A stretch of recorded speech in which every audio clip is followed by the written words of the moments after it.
Retirement से वापस आने के बाद पाकिस्तान टीम को ज्वाइन करने के बाद इमाद वसीम के वर्ल्ड टी20 के गोल्स वो बड़े क्लियर हैं। पर्सनल माइलस्टोन वो बंदा किसी उसके पीछे नहीं जा रहा, उसके नज़दीक सिर्फ और सिर्फ उसका फोकस है टोटल वर्ल्ड टी20 में परफॉर्म करना है और परफॉर्म इस तरीके से करना है कि परफॉर्मेंस की वजह से, यानी कि इंडिविजुअल उनकी परफॉर्मेंस की वजह से पाकिस्तान की टीम मैच जीते। इमाद वसीम का मीडिया के साथ इंटरेक्शन हुआ और उसमें उन्होंने काफ़ी सारी चीज़ों के ऊपर बात की। जैसे उन्होंने बताया कि यार देखें, मैं जो प्रैक्टिस सेशंस हो रहे हैं उसमें नए गेंद के साथ भी बॉलिंग कर रहा हूँ, मैं पुराने गेंद के साथ भी बॉलिंग कर रहा हूँ, क्योंकि मैच के अंदर किसी भी टाइम सिचुएशन कुछ भी बन सकती है। तो आई डोंट नो कि क्या पता मुझे नए गेंद के साथ भी बॉलिंग करनी पड़ सकती है, मुझे पुराने गेंद के साथ भी।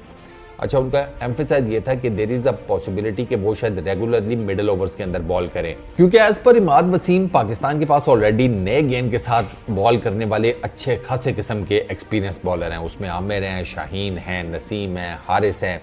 तो इमाद वसीम को ये लगता है कि नए गेंद के साथ बॉल करना वो शायद कोई इतना ज़्यादा चांस उनको ना मिले।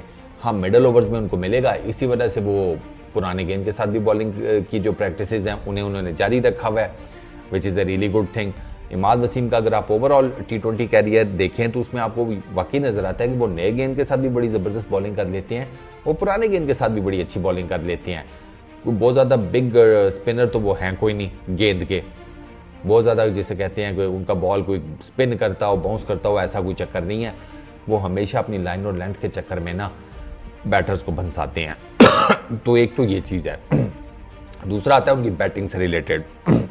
इमाद वसीम ने ये भी चीज़ क्लियर कर दिया कि भैया जहाँ तक उनकी बैटिंग वाली बात है ना, तो उन्होंने कहा ओपनर्स को निकाल कर, वन डाउन को निकाल कर, यानी कि पहली 3 पोजीशंस, उन्होंने कहा इनको साइड पे कर दो, इनसे नीचे जिस मर्जी नंबर पर खिला लो, मुझे कोई इशू नहीं है, मुझे कोई दिक्कत नहीं है, मैं फुल टाइम कंफर्टेबल हूँ इनमें से नीचे किसी भी एक नंबर पर खेलने में। ऑब्वियसली बात है, ऊपर नए गेंद के साथ ज़रा थोड़ा सा प्रॉब्लम होता है, क्योंकि नया गेंद थोड़ा सा तो आगे पीछे होता है। तो इमाद वसीम ने कहा कि मेरे अंदर बैटिंग से रिलेटेड इतना कॉन्फिडेंस है कि मैं पहली 3 पोजीशन से नीचे किसी भी एक पोजीशन के ऊपर खेल सकता हूँ। मैंने खेला भी हुआ है, परफॉर्म भी किया हुआ है, तो वो ये जो बैटिंग के नंबर्स हैं वो मुझे सूट करते हैं। एग्जैक्ट कोई नंबर वो उन्होंने नहीं कहा, स्ट्रेट फॉरवर्डली उन्होंने कहा नहीं, एग्जैक्ट मैं कोई नंबर नहीं बताऊँगा, मेरा ये है कि मुझे जिस मर्जी नंबर पर इसके बाद खिला लो। अच्छा, एक और टेक्निकल पॉइंट वो है पाकिस्तान इंग्लैंड की सीरीज़ से रिलेटेड। पाकिस्तान के मीडिया में काफ़ी ज़्यादा बातें हो रही हैं कि ये सीरीज़ नहीं होनी चाहिए थी। दुनिया की कई डिफरेंट कंट्रीज़ की टीम्स हैं जो कि वर्ल्ड टी20 में पार्टिसिपेट कर रही हैं और वो ऑलरेडी जाकर बैठी हुई हैं वेस्ट इंडीज़ के अंदर, वहाँ पे प्रैक्टिसेस उनकी चल रही हैं। तो क्या ये सीरीज़ ज़रूरी थी? अब पाकिस्तान आपको पता है अपने प्रैक्टिस मैचेस भी नहीं खेलेगा वर्ल्ड टी20 के इस सीरीज़ की वजह से, इंग्लैंड वाली। तो मीडिया के कुछ लोगों को लगता है, स्पोर्ट्स जर्नलिस्ट को, कि ये सीरीज़ अगर ना होती तो हम पहले चले जाते, प्रैक्टिस वगैरह भी कर लेते, नेट प्रैक्टिसेस, और प्लस हम प्रैक्टिस मैचेस भी खेल लेते, तो ज़रा कंडीशंस का, पिचेस का एक रफ सा आइडिया या एक रफ सा स्केच आपको मिल जाता। इमाद वसीम इसके ऑपोजिट सोचते हैं, उनको ये लगता है कि ये सीरीज़ इंपॉर्टेंट थी, ये इस सीरीज़ में जो आपकी परफॉर्मेंसेज हैं वो मैटर करेंगी। आपको जिसे कहते हैं कि एक प्रिपरेशन मिली है वर्ल्ड टी20 के लिए। कंडीशंस, पिचेस वो डिफरेंट होना वो एक अपनी चीज़ है, लेकिन अगर आप ये सीरीज़ जीत कर जाते हैं तो आपके कॉन्फिडेंस में ठीक ठाक इजाफा होगा। तो इमाद वसीम की ये भी बात बिल्कुल ठीक है कि यार अब सीरीज़ है तो है, अगर आप, क्योंकि इंग्लैंड आपसे बेहतर टीम है ना टी20 के अंदर, इसमें तो कोई शक नहीं है। उनकी बैटिंग देख लें, बॉलिंग देख लें, वो आपको एक सटल किस्म की टीम नज़र आती है। और एक्सपेरिमेंट्स थोड़े से उनकी तरफ भी हैं, जैसे जोफ्रा वापस आए हैं, उनको खिलाना दिस दैट, तो उनके भी जो मामलात हैं वो भी अगर देखा जाए तो आप ही की तरह के हैं।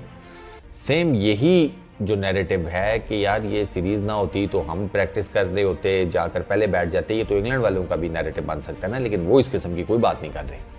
उनके लिए ये सीरीज़ ठीक है, तो प्रैक्टिस मैचेस तो इंग्लैंड भी नहीं खेल पाएगा, ये आपको पता होना चाहिए। पाकिस्तान और इंग्लैंड दोनों टीम्स प्रैक्टिस मैचेस नहीं खेल पाएंगी इस सीरीज़ की वजह से। तो इमाद वसीम को ये लगता है कि ये सीरीज़ इंपॉर्टेंट है, ये सीरीज़ पाकिस्तान को जीतनी चाहिए।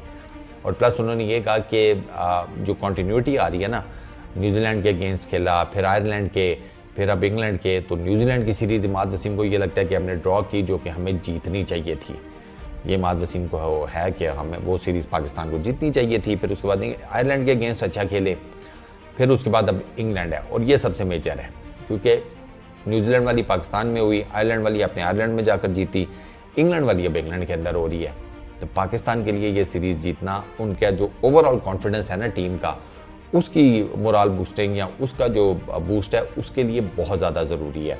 तो इमाद वसीम ने ना काफ़ी, जिसे कहते हैं, अपने इस इंटरव्यू में या इस मीडिया सेशन में काफ़ी सारी बातें की, काफ़ी टेक्निकल उन्होंने बातें की। और अच्छी बात यह है कि वो किसी पर्सनल माइलस्टोन की तरफ नहीं जा रहे, उनके जहन में कोई पर्सनल माइलस्टोन है ही नहीं। इमाद वसीम के जहन में सिर्फ एक बात है कि भाई तगड़ी परफॉर्मेंस देनी है with the bat, with the ball, और अपनी टीम को जितवाना है। इमाद वसीम ने स्ट्रेट फॉरवर्ड लिखा है कि मेरे जहन में सिर्फ ये है कि मैंने जो भी परफॉर्मेंस देनी है उससे